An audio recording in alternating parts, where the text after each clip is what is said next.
बगुला भगत और केकड़ा पंचतंत्र की कहानी। एक वन प्रदेश में एक बहुत बड़ा तालाब था। हर प्रकार के जीवों के लिए उसमें भोजन सामग्री होने के कारण वहां नाना प्रकार के जीव, पक्षी, मछलियां, कछुए और केकड़े निवास करते थे। पास में ही बगुला रहता था, जिसे परिश्रम करना बिल्कुल अच्छा नहीं लगता था। उसकी आंखें भी कमजोर थी। मछलियां पकड़ने के लिए तो मेहनत करनी पड़ती है, जो उसे खलती थी। इसलिए आलस्य के मारे वह प्रायः भूखा ही रहता। एक टांग पर खड़ा यही सोचता रहता कि क्या उपाय किया जाए कि बिना हाथ पैर हिलाए रोज भोजन मिले। एक दिन उसे एक उपाय सूझा तो वह उसे आजमाने बैठ गया। बगुला तालाब के किनारे खड़ा हो गया और लगा आंखों से आंसू बहाने। एक केकड़े ने उसे आंसू बहाते देखा तो वह उसके निकट आया और पूछने लगा, मामा, क्या बात है, भोजन के लिए मछलियों का शिकार करने की बजाय खड़े आंसू बहा रहे हो? बगुले ने जोर की हिचकी ली और भर्राए गले से बोला, बेटे, बहुत कर लिया मछलियों का शिकार। अब मैं यह पाप कार्य और नहीं करूँगा। मेरी आत्मा जाग उठी है, इसलिए मैं निकट आई मछलियों को भी नहीं पकड़ रहा हूँ। तुम तो देख ही रहे हो। केकड़ा बोला, मामा, शिकार नहीं करोगे, कुछ खाओगे नहीं तो मर नहीं जाओगे? बगुले ने एक और हिचकी ली, ऐसे जीवन का नष्ट होना ही अच्छा है बेटे, वैसे भी हम सबको जल्दी मरना ही है।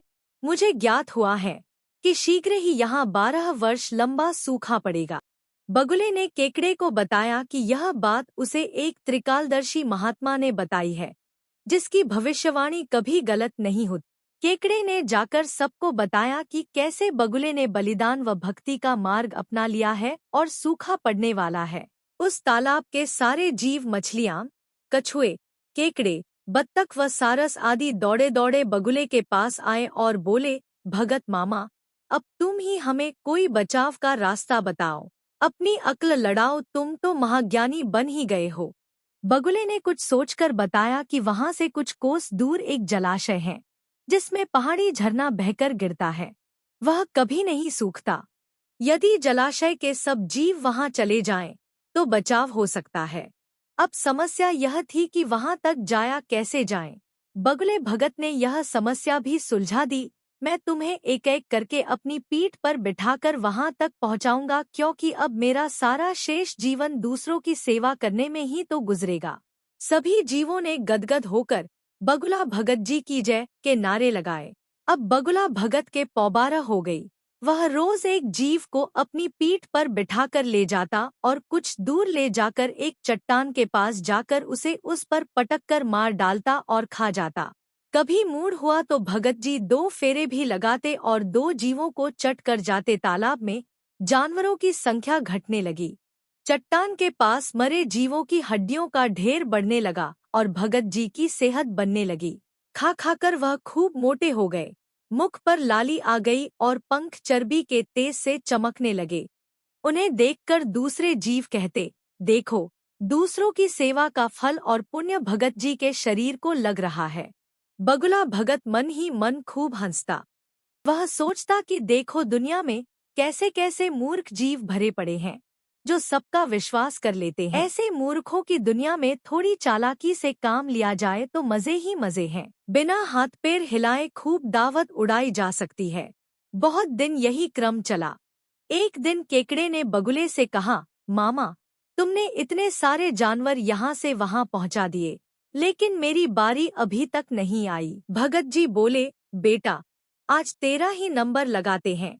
आजा, मेरी पीठ पर बैठ जा। केकड़ा खुश होकर बगुले की पीठ पर बैठ गया। जब वह चट्टान के निकट पहुंचा तो वहां हड्डियों का पहाड़ देखकर केकड़े का माथा ठनका। वह हकलाया, यह हड्डियों का ढेर कैसा है?